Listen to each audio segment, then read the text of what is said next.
Hi gang, I was recently reminded by the robots at YouTube that it's been 4 years now since I started this channel. And so, what better time not only for an AMA, but also for some news on a new channel.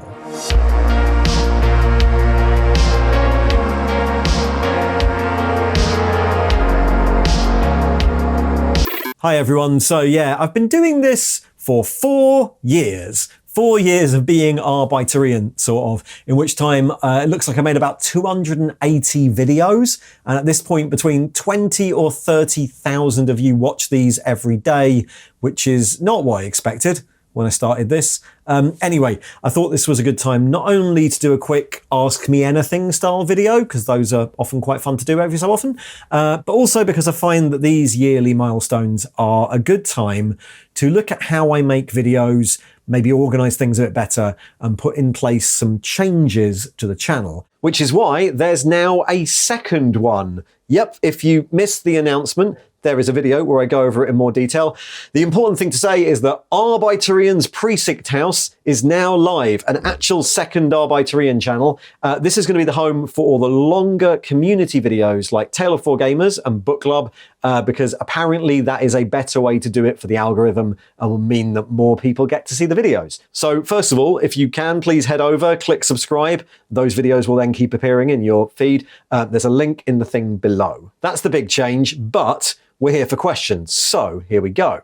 Thanks for all of these. So I've had loads and loads of questions in, so I've tried to group them all together by subject, and sometimes people have asked the same question, which at least is handy. I've tried to catch everyone who asked something similar at once. I've done a few of these AMAs before. A few of the same questions have come up, which are fine. I'll try and answer them in the same way. But I will say the same thing at the start that I said in previous AMAs. If your question was, what is your favorite X? Then I'm sorry, I probably haven't answered that one. I'm really bad with favorites. I like the games and their worlds, and what I'm into changes monthly. I don't have a favorite model or a favorite faction or a favorite paint or a favorite historical thing. I don't have any of those. So if the question is what's your favorite something, I probably haven't answered that one. Anyway, I have split them all up. So I'll start with questions about the lore. Some people just ask lore questions. So let's do those first. Gus, where are we at the moment lore-wise? Is it already the end when we look at the Almost Dead Emperor, or is it like, nah, it's just the beginning and there will be stuff for the next 40 years? There's two parts to this question because it's slightly lore and slightly product management. In terms of the lore, we are currently at the end-ish of the first century or two, it's vague, of what they think is the 42nd millennium. The Emperor is permanently almost dying, and no one knows which way it's going to move forward. Bear in mind that for the previous 30 years of the setting, it's been holding in that situation. While there has been some movement forward of the plot, it's extremely unlikely they will move forward things like the Emperor dying. That's way too big. There absolutely will be more at the end of time, teetering on the precipice, never quite going over it, at 40k plot for as long as they can sell models. It's unlikely that they'll ever do the ending. That's not going to happen. So that's where we are. No, we're not at the beginning of like an end arc or anything like that. Matthew Pritchard, lore question, but does no one that was around after the Horus Heresy ask what happened to Lion, Caliban, the Lion half of the Dark Angels? I'm assuming it couldn't really be public knowledge, but it also couldn't be kept secret. Yeah, so that isn't really dealt with. What we should remember is that in the galaxy of 40k, stuff is really far apart from each other. And at the end of the Horus Heresy, it was a wreck and no one knew where anything was. No one knew what still survived. And there was like a period of chaos where everyone put it together. I would guess that what happened was the Dark Angels just said, yeah, Caliban got destroyed. And then no one asked questions because they were all too busy trying to shore the Imperium back up together. It is worth pointing out that the Dark Angels are noted as being very good at removing anyone who looks into it. So, yeah. Ryan, how does Battlefleet Gothic fit into Warhammer 40k, both in a game sense and a lore sense?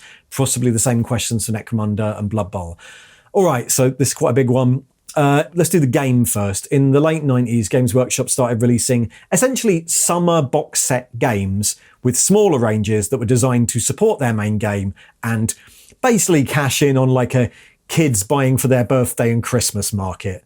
So all these games would come out every summer in a big box, and then they'd sell through Christmas, and usually about January, February, they'd get a big expansion. And the intention was they sold for like a year or two. The thing is, they were really, really popular. All these games. This is Gorka Morka, Necromunda, Battlefleet Gothic, Mordheim, Manor War. You could even possibly say some versions of Blood Bowl. They were really, really popular. And so eventually in the early 2000s, when the main company were trying to concentrate on 40k and Warhammer, they sort of siphoned those off into a specialist game studio and continued sort of supporting them, but not putting out a lot of new stuff.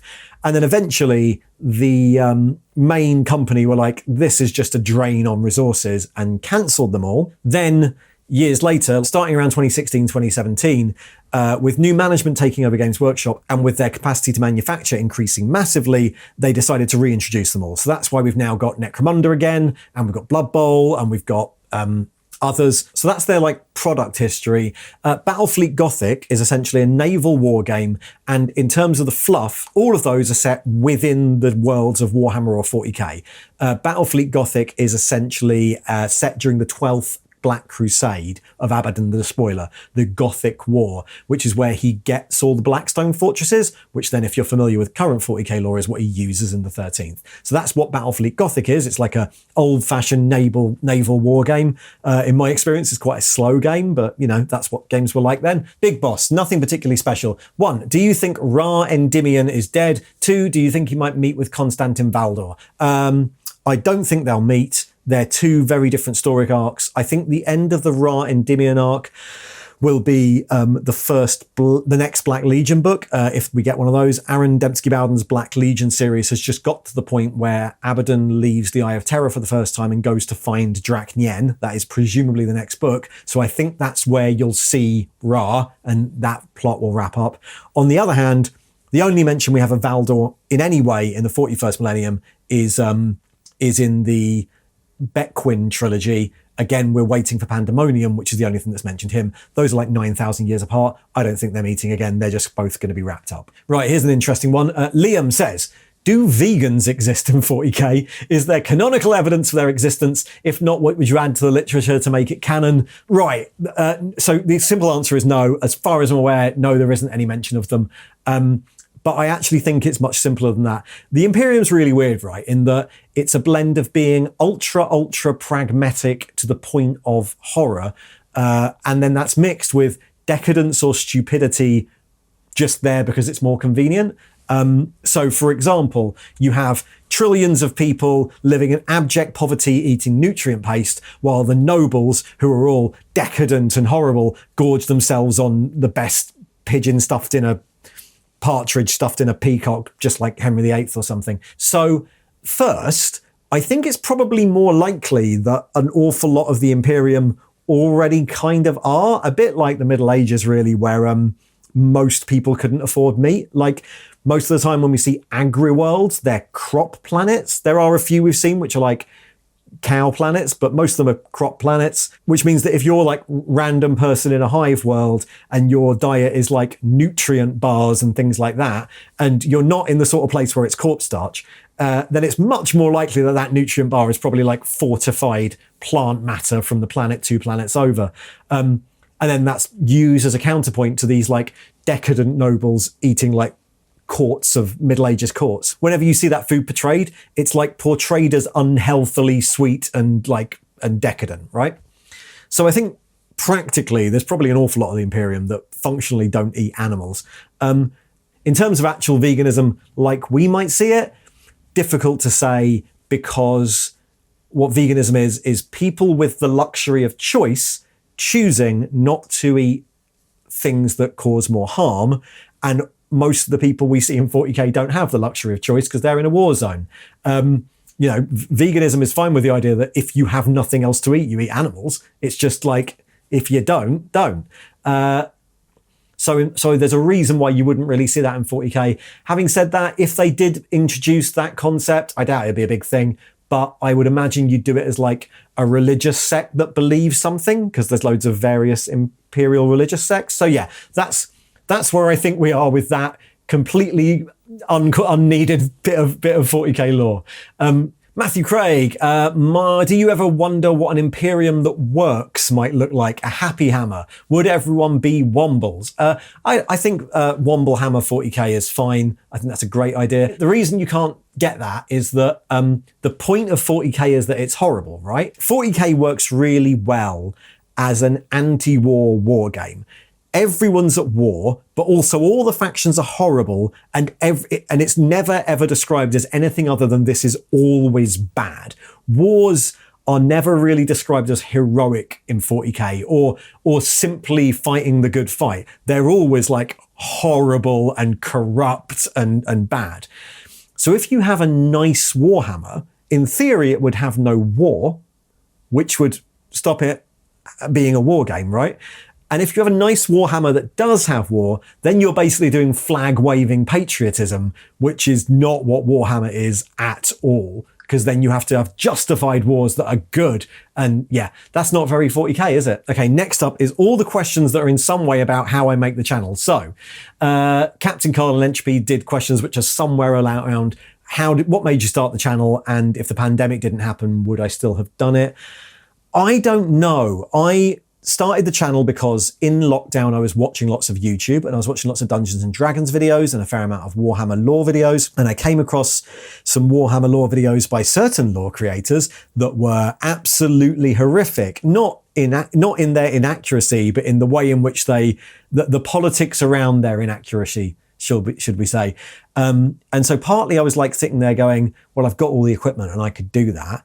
And then partly I was going, that's really bad for that information to be out there. It needs like counter information. Whether I would have ever got to the point of watching that much YouTube without lockdown is questionable. That was my original thought starting the channel.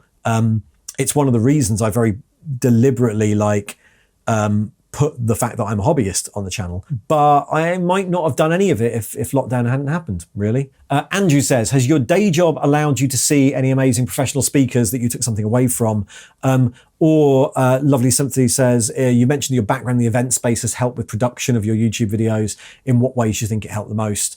Motion graphics, video sound, scheduling. Okay, so I design live events, and I specifically run a company that design like visuals and projections and things like that. So obviously there are some really, really big technical helpful things. Like functionally, I've been using Premiere and After Effects since I was 16. So you just get an awful lot of experience. The things you actually learn aren't like animation or effects or techniques. It's actually organization and workflow that is the big thing there. It means I came into it knowing things like how to set up a template so I don't have to do jobs every time, how to make presets, how to correctly organize and label files so that you can use them in multiple different videos, all of which is like really important if you're editing regularly lots of videos. And obviously is a huge bonus. Also, like, I had cameras and lights and knew how to record sound and things like that. So that's always handy.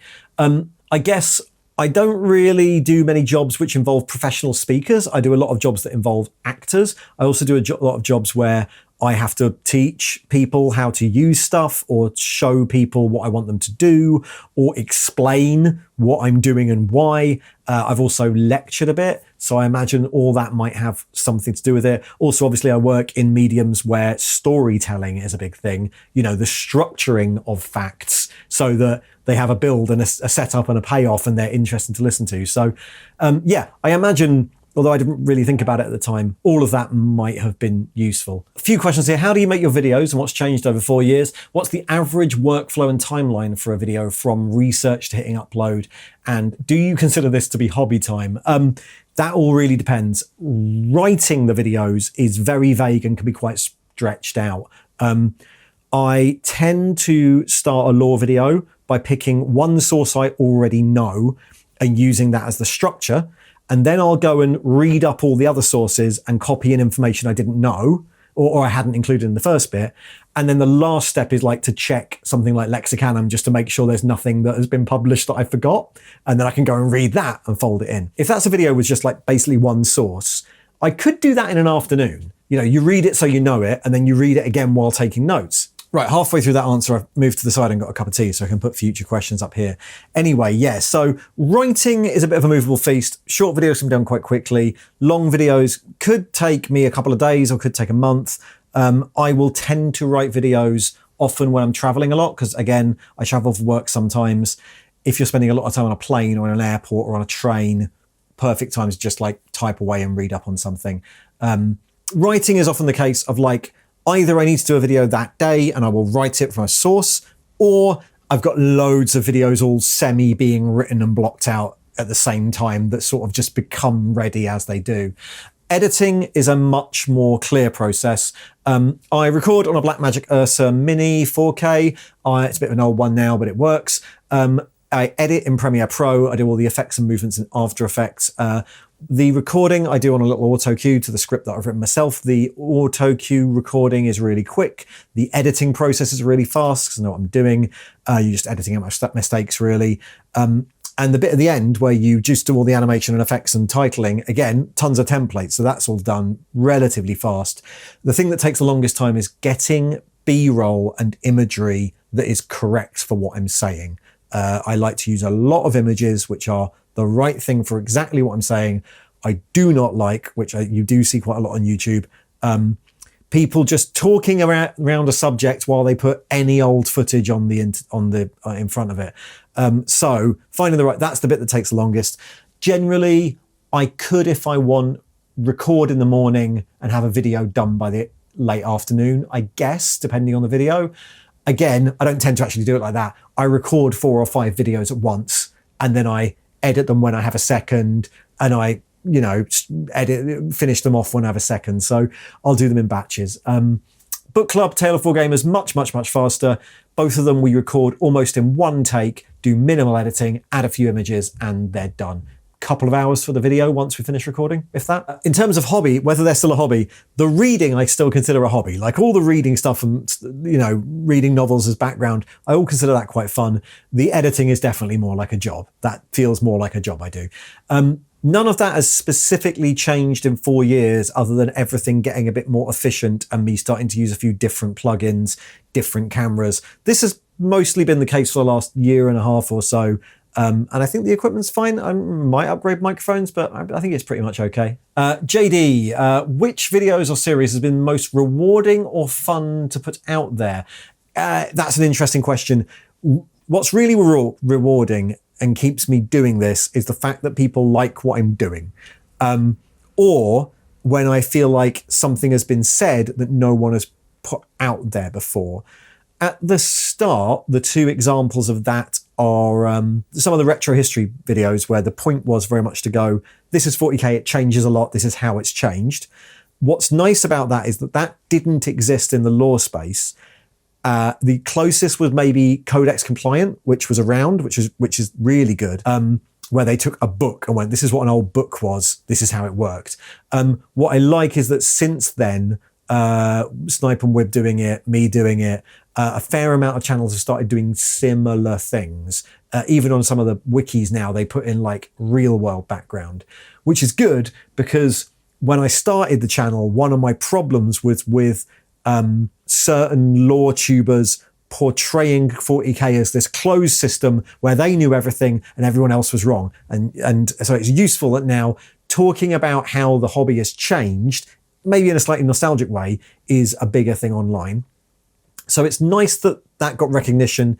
It's also nice that some of the videos I've done about like the politics of how 40K works have got recognition. That's quite good because that was very much the point. In terms of personally, the most fun to do, it's probably Tale of Four Gamers because it's become a really nice way to actually build things, keep yourself motivated and hang out with friends, which is really, really nice. Outside of Warhammer, what are your favorite areas of the culture? And is there anything you'd feel passionate about recommending? Outside of games, most of my reading is like history or social history. I quite like museums and occasionally galleries, though I'm a bit fiddly. I want something interesting from a gallery. I have no interest in going to see a load of old portraits. So I do that quite a lot. I was at the White Cube seeing Theaster Gates last week, which I thought was really well done. That was an interesting blobbing together of 2 different things. I don't know how long that's on for. Might not be very long, but if you're in London. In terms of museums, I've been to a few recently, some for the fourth or fifth time. If you are in London, don't go to the Natural History Museum. It's crap. It's really bad at the moment. It feels like a school science exhibit. It's just a jumble of badly labelled things. Instead, go to the V&A across the road because it's way better. Also, one of the places I really like in London is the London Mithraeum, which is this old temple to Mithras, Roman era temple to Mithras, which is free to go to, and it's underneath a tower, sort of office building in the City of London. I like both those. If you're in London, go to those. I work in theatre, so I do see probably a bit more theatre than most people, but I'm less likely to enjoy it because it's work. Transcript. Are you a Red Dwarf fan? Do you ever feel like Arnold Rimmer recounting his risk battles when you're recounting battles in your videos? I used to be a Red Dwarf fan as a kid. I used to really enjoy it when I was like 11 or 12. Having rewatched bits of it recently, I don't think it holds up, to be honest. I don't think it was really good for that format of like 90s sitcom. But looking at it today, it feels a bit dated and silly. It's not something I'd watch now. But yeah, sometimes I do feel like a random nerd recounting pointless battles like they're serious on this channel. But I guess that's what we're all doing. Wendell, do you think you'd ever be interested in voice acting? You're British, so you're already 90% of the way to being qualified. Thanks. Yeah, actually, you know what? It's something I looked into doing voiceover work years and years ago. I'm not sure about voice acting. I work a lot around actors, and I'm not sure I could allay the level of cringe I would feel by doing something really emotional. I particularly dislike all those Instagram Warhammer channels where people are doing rehearsed readings of the lore. It always sounds like the most over-the-top, serious, edgy anime you've ever seen. When people are doing their best Conrad Kurz voice. And you're like, oh God, this is embarrassing. Voice-overs, maybe that'd be interesting. Maybe like Audible, reading out books, great. But voice acting, I think I would get the cringe. Filippo has written in with a really good question that I don't know how to answer. It's great, like the idea that Warhammer has helped make people understand the sort of culture and counterculture of our country, of Britain, especially Britain then, and certainly maybe the humour and the sarcasm of it, which I really like. How has the Games Workshop helped you relate to people from different places and culture? Have you ever had a moment in which you realise someone got a very UK cultural thing because of Warhammer? The answer is no, I can't think of a moment. I remember being at the Nova Open years ago. I think it was just after Obama got elected the first time. So that's how long I've been playing international 40k tournaments. And maybe it was the second time, I don't know. And I was having a chat with someone and we were talking about Labour in the UK and having that chat, which came about because of Warhammer and being in that setting and the politics of the UK. But there's been a few comments maybe where someone have gone, oh, I didn't realise that was what it was a reference to. But I don't think I've had any of those experiences in person. So I would like to be able to answer that question better. A few questions about getting into 40k, how I did and what was my first thing. So when did you get into 40k? What was your gateway? How did you get into Warhammer? What's your first mini? So I got into Warhammer originally because my next door neighbour, I would have been about late primary school, like 8 or 9. And my next door neighbour played it. He was a few years older, so he would have been early teenager. And we used to push around models. This would have been Rogue Trader. But I certainly remember playing Citadel combat cards and reading White Dwarfs at primary school, which is like age 10 here, which would have been early 90s. When I went to secondary school, it was 1992. It was also when second edition 40k was released, which a group of us all bought. And that's when I really got into it. That's when I started playing. So I read a lot of the Rogue Trader stuff and I was around a bit then, but I sort of didn't really play it very much. And it was all because of my next door neighbour. And then that turned into, after school clubs and things that we would try and organise when I was at secondary school in the 90s.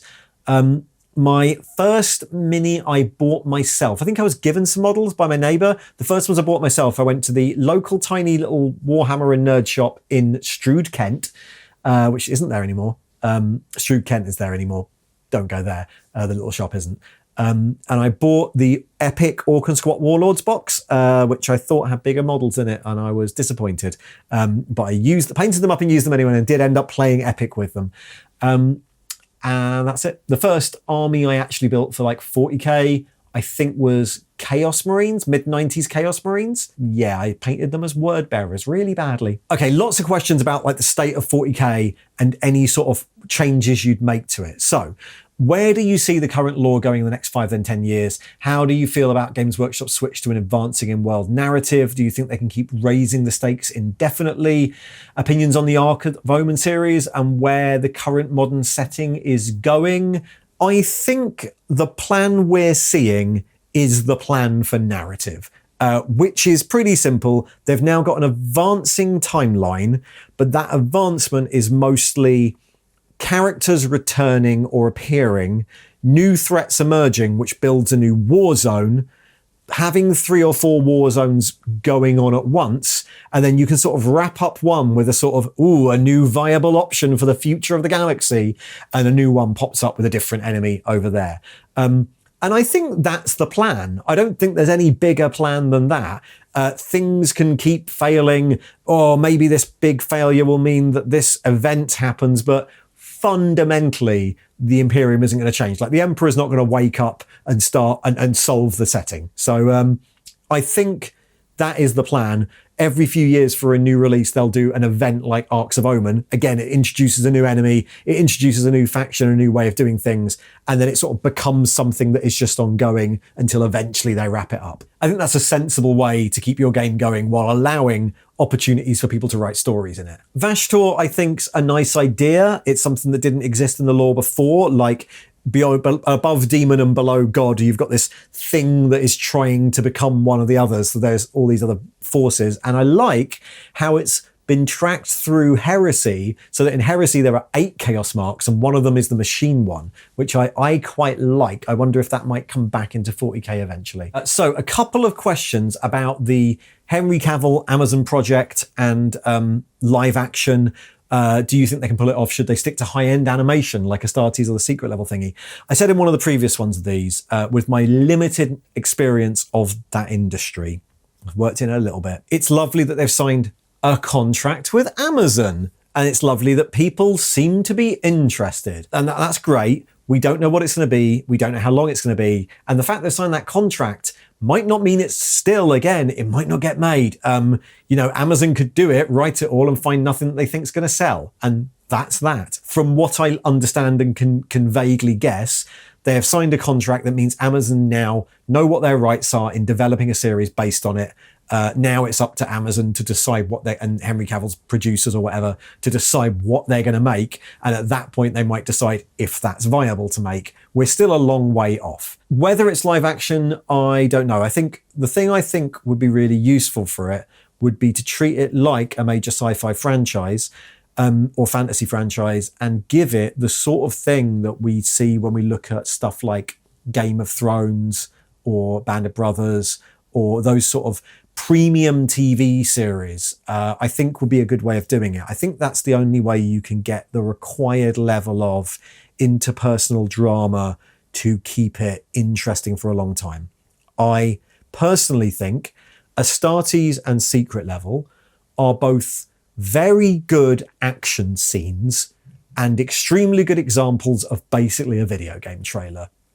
They are not detailed or interpersonal or well written enough to sustain a TV series. And if they do it, it'll be a TV series that feels like a video game cutscene. I also think the other end of animation, like the recent, was it Relics or something with the Custodes character, the recent Warhammer TV series, a little bit the Secret Level series, the character design is getting to the point where it looks like Joy Toy figures stomping around.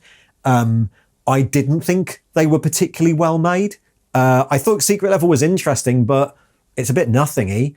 You certainly can't make a TV show which is just a silent action scene for an hour every season. I think that's what I'd like. So I would love it if they went down the Inquisitor, Imperial Guard, mysterious investigation route, and you could like investigate the setting that way and do it like a premium TV series.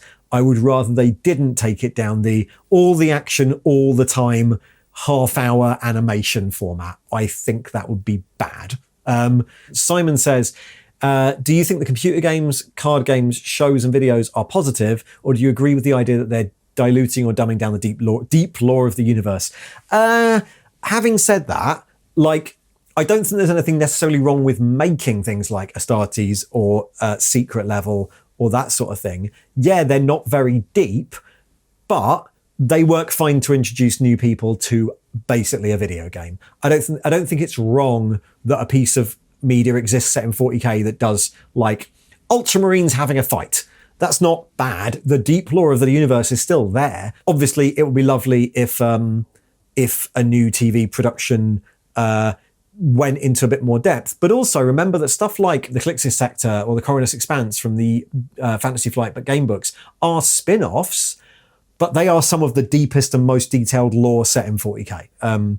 So I have no worries about it messing up the lore of 40k, but because I think if they don't want to do something too in-depth, they'll just pick Ultramarines fighting. I would just rather they didn't pick Ultramarines fighting. Lots of questions about adding or bringing back things. So a lot of things about my favourite era of 40k, strongest nostalgia, what edition of 40k has the best memories, what game would I bring back?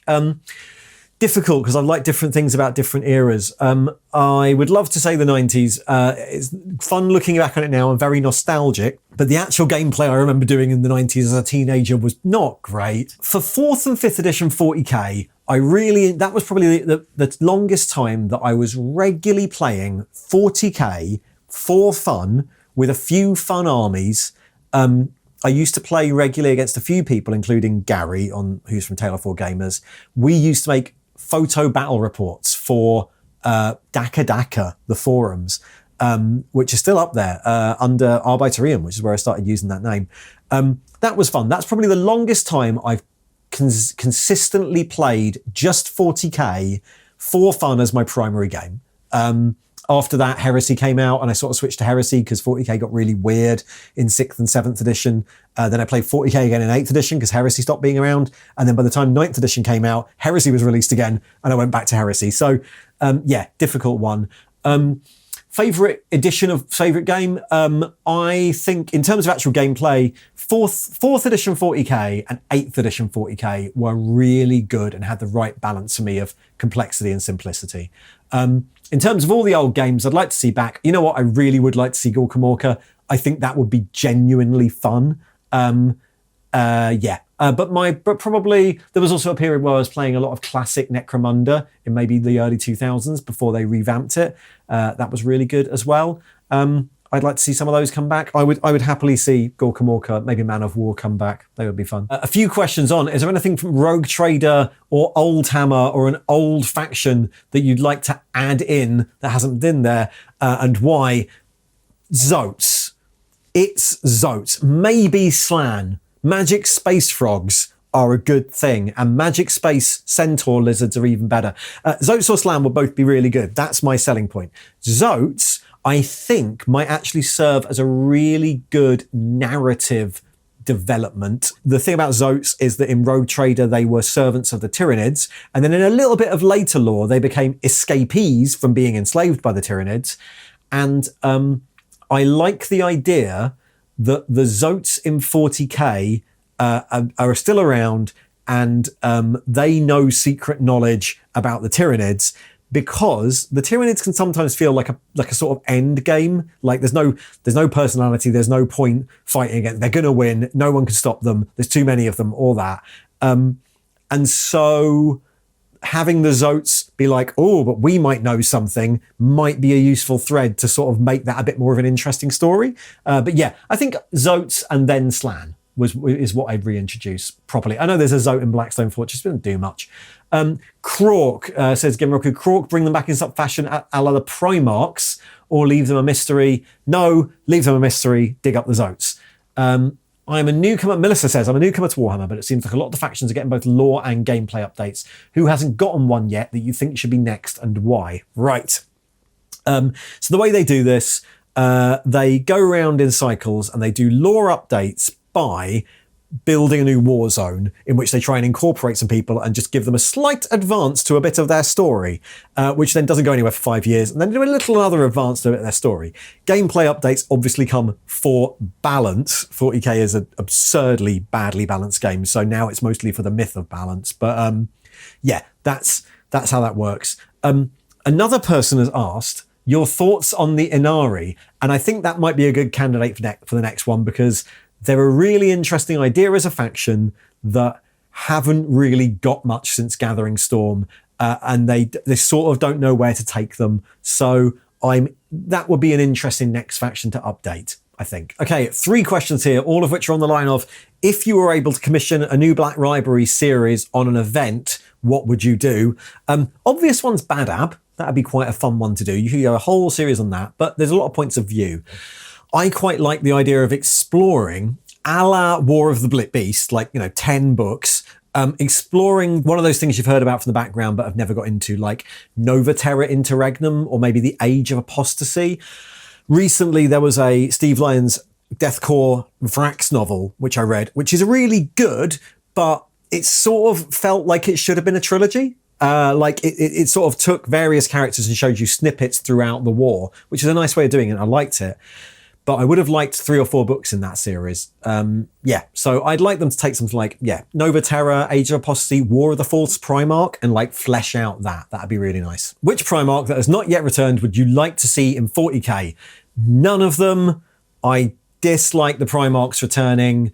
I dislike 40k being superhero hammer. If I really had to forcibly pick, I guess a Lorgar model could do the least harm, but that's it. Will 2B, is there a product or piece of lore that you previously didn't like, but have since come around to since starting your channel? You know what? I always thought Necrons were very, very boring, until we read The Infinite Divine for book club, and now I kind of get it. I recommend that book. It's really good. Well done, Rob Rath. If you were given the ability to rewrite a piece of 40k lore with any artistic liberties, what would you rewrite and why? Couple of heresy options here.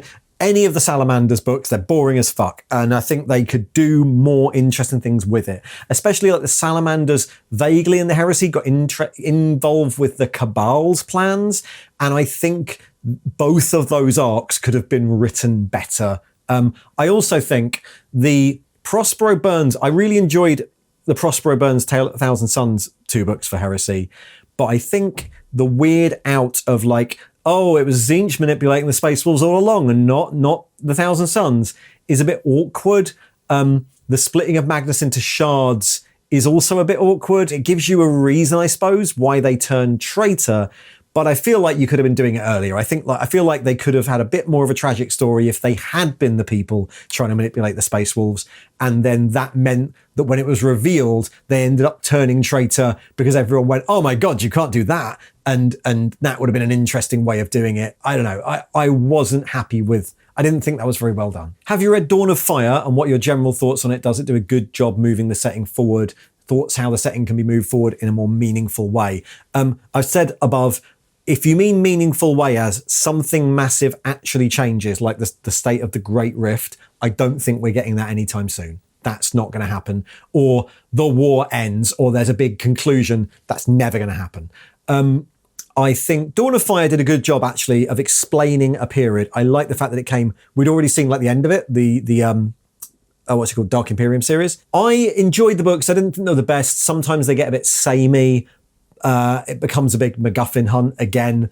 But the actual first one, Avenging Sun, I thought was really good. Some of them are really nice.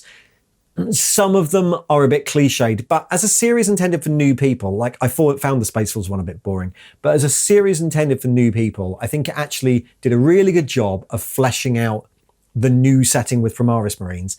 And one thing it did a really good job of was fleshing out how the Marines feel about it. It made them a lot more believable, because there's Marines who are in two minds about their status as someone who was kidnapped and woken from stasis, or someone who feels like they should join this chapter but isn't allowed to. And so there was something quite nice about that I liked. I didn't think it was a bad series. Thomas, is there any 40k fiction you dislike so much you've sworn not to review it, either because it's just bad or you find its subject matter distasteful?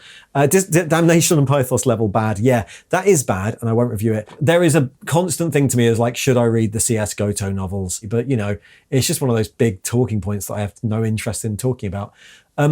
Chris says, has there ever been a retcon that made you go, hang on a sec, what's that all about? Or are you so zen that you're not bothered by such things? Yeah.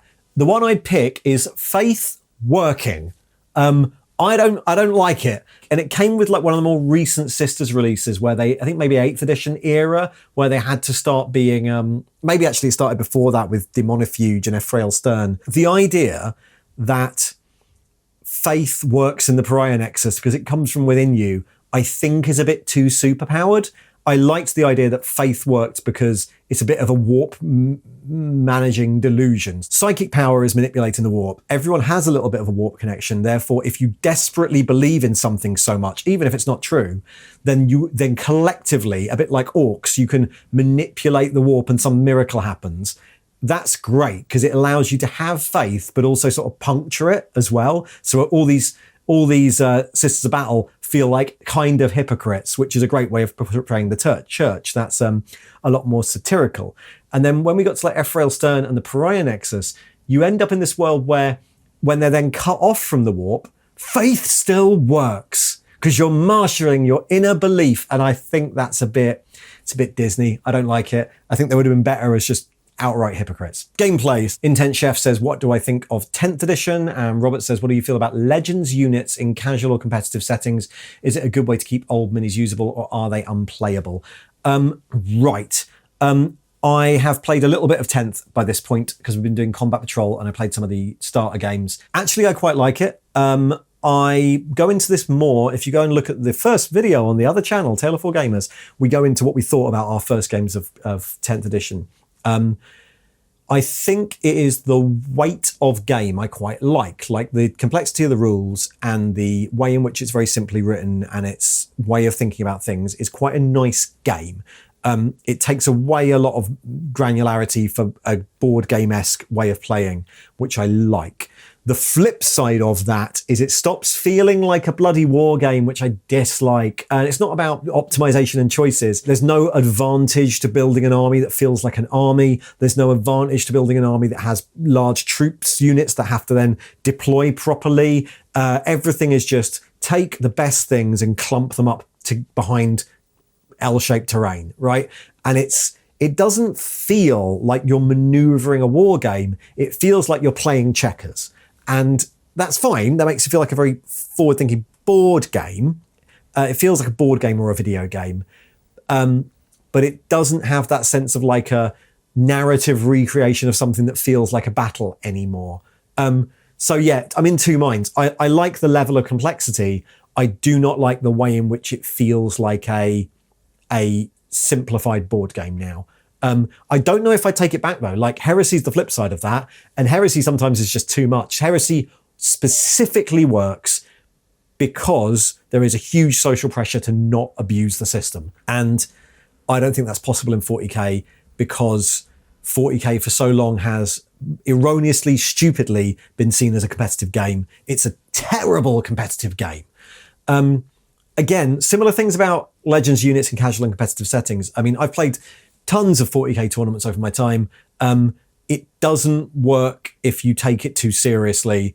My feeling now with 40k is that people are almost being pushed away from the tournament. You used to be able to go to a 40k tournament and just go, look, 10% of people are dicks, and then you'll all have a lovely time once you have to put up with playing them once. Now, I think maybe we've got to the point where if you don't play the game of competitive 40k, you can't go to an event, which is a real problem. I think legending of units makes total sense. I like the fact they're still available. I dislike the idea that there is any world in which they say you can't take legends because they're unbalanced. Because the whole bloody game's unbalanced, and 40k is currently in the middle of this big delusion about how it's definitely balanced. I don't mind the idea of legends units. I appreciate that they might not be the meta choice.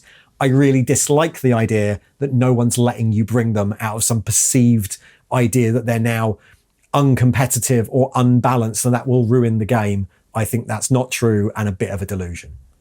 Yeah, that's my thoughts. If you could make one change to the Horus Heresy series, what would it be and how it changed the story? E.g. Angron not getting the Butcher's Nails or Perturabo getting a few statues and a parade to say thanks. Actually, you've hit the nail on the head. Hey, Angron and the nails is the most obvious thing to change. When you actually look at everyone complains about the heresy, oh, Emperor's a bad dad stuff. When you actually look at what he did, he doesn't treat them very differently. And the most glaring example is what he does with Angron, which is madness. It just doesn't make any sense. It would be much better if Angron was saved or saved in some way that is helpful, and then later still realizes the Emperor is a tyrant by his definition and therefore chooses not to follow him. That would, I think, be a slightly better story arc. You can still do the same story arc, just the idea that he just beams up Angron and lets his mates die and doesn't go down to help seems, that's awkward. A lot of people asking about other games. Augustus and Connet Prime, would you ever make videos about other tabletop games like Trench Crusade or Turnip 28? Or will you stick to Warhammer? I like playing other games. I'd like to make some videos about other games. I think the other channel is actually a really good use for that. However, Warhammer does eat up a lot of my time. Often I find other games don't quite have the depth of IP that I enjoy. Trench Crusade is interesting. Everyone's obsessed with it right now. I really like Thomas Prignon's work. I really like the guys at 28 Mag. I think that's all great. But Trench Crusade has no interest for me. It's the grimdark of Warhammer without any of the comedy. And without the comedy, the grimdark is just edgy teenageness. It's so dark and edgy and try hard. And I'm just not interested. Where's the silliness? On the flip side, Andrew says, have you painted your Moonstone minis yet? Which is the silliest game ever, and I'm really up for trying that. But no, I still haven't. I bought them I bought a starter set 2 years ago at Expo, and then I bought more models last year at Expo. No, however, when we finish this 40k Tale of Four Gamers later in the year, we're considering a non-GW game, and my vote, and there's a few up for options. My vote's Moonstone. I'd like to do it. The Sunny one has a few questions, but the one I want to answer here is it just 40k that you plan on focusing on? Would you ever consider breaking into fantasy? Similar questions from Chris Handy. Have you ever thought of doing Age of Sigmar or Old World? Age of Sigmar, no, because I don't know the lore. I've played it a little bit, but I've never read any of the books, so I'd be starting from absolute scratch, which makes it a billion times more work to do. So no, I've not up to date with Age of Sigmar lore at all. So I doubt I'll do Age of Sigmar videos. Old World intrigued me. I was up for doing Old World videos, mostly because I like the idea of Old World being a bit like Heresy, in that if Age of Sigmar is the tournament-focused game, then Old World is this more narrative, fun game. I was immediately turned off of Old World when we started it, and looking at all the events and tournaments, it was like the end of Warhammer Fantasy. Just all those people came back and it became absurdly cheesy metalist tournament building all the time. That's what certainly it seemed like immediately to go down that route. And yeah, so I sort of lost interest. I would be up for making Old World videos, but probably down the line. I made like one, intended to make more. I actually filmed a couple. But yeah, I lost enthusiasm for the project. Knowing you've looked outside 40k games and historic games, what game systems aside 40k do you enjoy and why? And are you interested in any other war games besides Warhammer? Warhammer's kind of dominated the last couple of years. Before that, I was playing a fair amount of Frostgrave, which is a brilliant little game. I was also playing Afterlife, which is Anvil Industries' game, which also was really well written, and I really hope they start republishing it again. Other than that, I've played role-playing games. I quite enjoy a good old bit of D&D. I'd like to get round to playing that again. I really like that weird Imperium Maledictum one-shot we did the other year. I'd like to get into that sort of thing again. I also play a fair amount of board games. We had some very good games of Saboteur and Ticket to Ride the other day. So yeah, favourite board game at the minute, probably mix of Escape the Dark, Sector and Castle, and Sheriff of Nottingham, which is always brilliant. A few people had multiple questions that are just quite good, so I'm going to do those specifically now. Shadow Cheshire Cat goes, what's the fave part of the 40k hobby as a whole? Getting around the table, seeing the creativity or things like that. It's probably the lore, but it's probably how the lore influences everything else. I don't particularly love the creation of the army, but I like having the army and like knowing it's my army. I don't particularly like gameplay. Sweatiness is not my thing, but I enjoy playing with the army and it working like it feels like it's meant to. So I like all that, and the lore is a great way of informing all those decisions. She says you use a lot of Owlcat's art you've made for the Road Trader game. Have you played the game? No, I very, very rarely play video games. Warhammer takes up too much time. I only really play them when I have to. It's just not what I enjoy. If someone challenged you to use nail polish or nail varnish to paint a miniature, do you think you could? I could, but I don't think I'd want to. Mike Brooks has expressed some sadness not being allowed to call any sequel to Brutal Cunning 2 Brutal 2 Cunning. How do you feel about this? I agree, that's terrible. I think he should always do that. And the third one will be like what? Brutal Cunning Octarius Drift? You could continue like that? I think they should do it. Questions about Black Library and YouTube and authors and things like that. So YouTube, Carl and Brother Alan says, are there any other 40k content creators out there that you'd love to work with or you watch? Apart from, obviously, the other people on my Warhammer channel. I still watch a lot of Midwinter Minis. I like their content, which is quite nice. I quite like Peachy's content, although I'm not as into the historicals as he is. In wider non-Warhammer things, I quite like some of the weird comedy history channels. I'm a big fan of things like Oversimplified, which is a brilliant history channel. And obviously there's some really big ones like, Philosophy Tube, CGP Grey, which come out every so often, which I enjoy. Really like Folding Ideas as well at the moment. These are all really, really big YouTubers, so these aren't surprising things.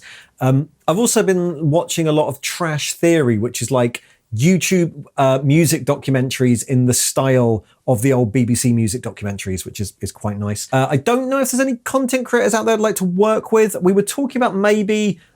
since we're learning 40k in Taylor 4 Gamers, like working with a 40k playing channel, I'd like to do some more role-playing stuff, although I'm not a big fan of doing like Zoom role-playing. I'd rather do it in person. And of course, the one area of 40k content creating I've as yet not started is OnlyFans. So, any tips, the Slanesh Demonette army will be coming any day now. Saberwolf, has there ever been a video that you've planned and started but abandoned because another lore tuber has released it? No. There have been a few times when people have done similar things, but not only do I rarely watch LoreTube nowadays, I also all lore tubers present something differently. So at most I've seen someone's done and gone, oh, I won't do that for a few months, just to not saturate the algorithm. A few questions that are, which Black Library author would you most like to interview? I know this isn't going to happen, but I'd love to interview Aaron Dembski-Bowden. It's not going to happen because I think technically he works for Games Workshop nowadays, and they have rules about that sort of thing. But that would be fun, mostly because I just like his take on the world. Are you excited for Pandemonium, the last book in the Beckwin series? Would you get Mira to reread Pariah and Penitent now she gets all the references?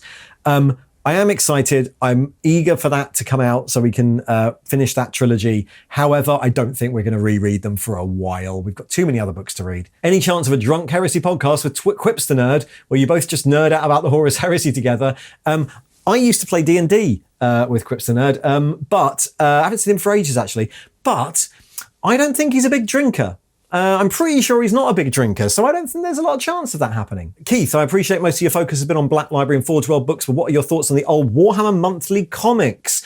I don't read comics or graphic novels. It doesn't go into my brain very well. I'm just not very good at it, so I just don't do it. So I've never read any of them. I've only read them for research. What are the top 3 must-read Warhammer novels for all fans? That's hard. I'm going to say, actually, you should probably, if you're a new fan, read the first Dawn of Fire book. I think Necropolis by Dan Abnett is an extremely good example of Gaunt's Ghosts, like ground level fiction mixed with chaos horribleness. And I would also say that everyone should read the original Space Marine by Ian Watson, just because you should. Benjamin Howard, I know you don't like the Black Templars. If you had to find something nice to say about them, what would it be?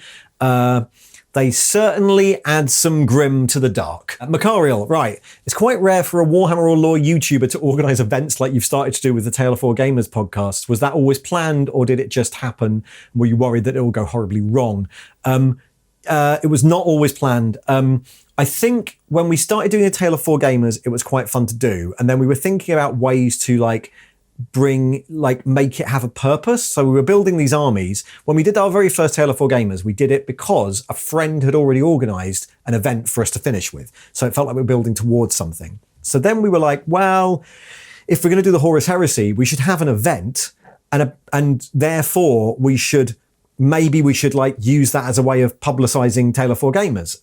So we did this, or we should organize it, because we've all organized little events before. So it wasn't really like an intent to make it a selling point. It was more like giving ourselves a goal for building an army, and to give everyone else a goal a little bit. And yes, I was extremely worried that it wouldn't happen. And out of that first Horus Heresy event is where we ended up with a Discord and the community updates and people painting along and building along. And then it felt like, again, the events, now we know the events work. I'm always still worried about doing them, but now we know they work. They become really nice ways to actually play the campaigns we'd never played before. It was never really planned. It was like a means to an end. It gives us an end to A Tale of Four Gamers, but I'm glad that they now happen. And they're relatively reliable now. Okay, then there's a load of quick fire questions that are very quick to answer. So I will do this. There are a lot of questions about tea. Are you a remove the tea bag then milk, or a milk in with tea bag kind of guy? What's your favourite tea? And Clarky's question, what is the best biscuit and tea combo? And what's your favourite snack to get you through a tedious load of painting?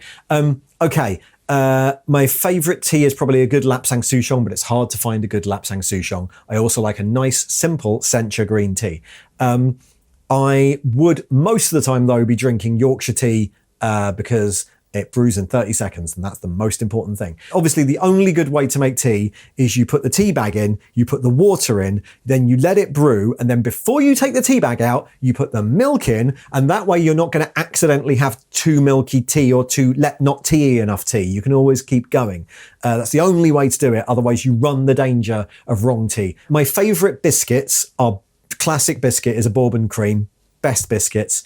But I think a slightly better one for dunking in tea is a digestive or a rich tea. Again, I realise these are all classics. I would probably go rich tea over digestive for tea, but I usually have bourbon biscuits. I've learned not to have snacks when getting through a tedious load of painting, because once I've got the brush and I'm doing the thing, I'm so like next model that I forget the tea's there and it goes cold.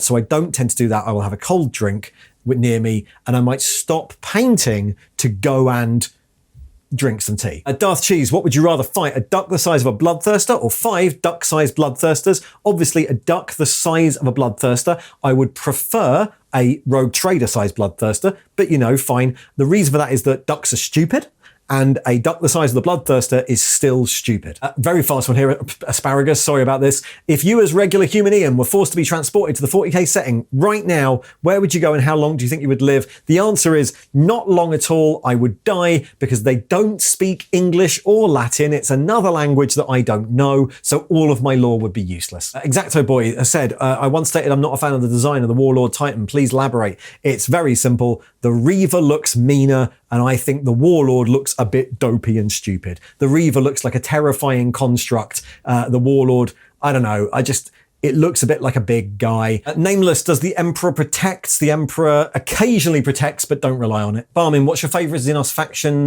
Do you think Xenos factions should be given more attention and development? Do you think they deserve more importance in the setting? Xenos are a really important part of the setting because they're neutral factions. However, we should not forget that the setting is about the protagonist, humans, fighting the antagonist, chaos. That's it. And everyone else is a sideshow. And that's fine. It's because that's the most human stories you can tell are the ones where humans are fighting evil humans. And you can do a lot more with that than unknowable alien race of perfect in some way, but flawed in others. So I sometimes think certain Xenos factions should be given more prominence, but I understand why they're not for storytelling reasons. Collector, if you dyed your hair, what colour would you prefer to go with? I used to dye my hair shitloads when I was a teenager, but I haven't done it for 30 years, and that is part of the reason it's back here. I don't know. I think if I dyed my hair now, I'd just bleach it, I think. But also, my hair's so short that it wouldn't last for very long. Anyway, Mongotastic, has research into any of the videos inspired you to new hobby goals? All the time. constantly